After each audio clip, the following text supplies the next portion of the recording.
Po, kumuha ako ng isang klase ng halaman.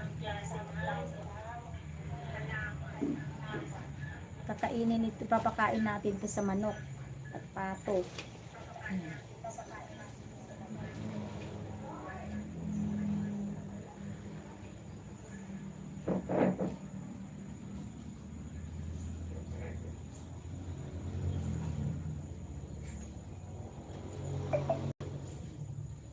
Nakalimutan ko na kung anong klase ng halaman ito eh. Ito yung pinapakain nila sa mga alagang hayop kagaya ng kambing, kalabaw. Gustong gusto din to ng mga manok. Ito. Maganda to. Gustong gusto nila. Ang pinapakain ko sa alaga kong manok, ito o kaya yung talbos ng o kaya yung dahon ng malunggay. O kaya yung dahon ng insulin plant. Ayan. Kasi marami akong tanim na insulin plant. Pero ngayon, ang diet nila ay ganito. Diba? Kakaiba.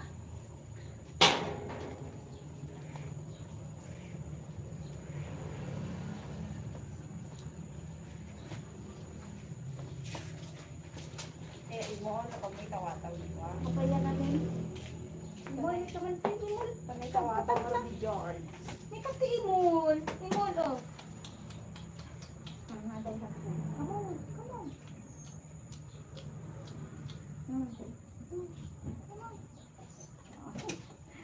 Shake hands first. Shake hands. Shake hands.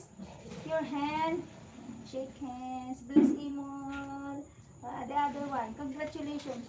Congratulations, my doggy. This is my doggy na walang buntot. That's why Imol ang pangalan. My doggy, my doggy. Nagling neto yun nga, tawa-tawo. Tawa-tawo mo pa'y kanon ni George Sir. Kung kaya gar-aram, sino ti chicks yu iya, na? Tamang di papapanandang. Ay, DJ, tigre nga aso, DJ. Akal alas DJ nga aso, o kaya mo. Imol mo, tagmanugang nga konti, aso nga kasjayan. Piliyong mo ta imol, ti ay atom. Imol. Unuhaan, iyawid mo ron tayo putot mo. Dapat putot mo dahil di imol, no? Padam nga wan, ipos na wan. Titak ta ipos mo. This one, oh, mga kaibigan, walang ipos yan. Walang buntot. That's why imol ang pangalan. This is my dog. I love my dog so much. You love me? Ha? Doggy? Imol? Do you love your amo, Imol? Imol? You see this one?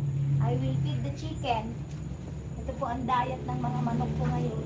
Yan.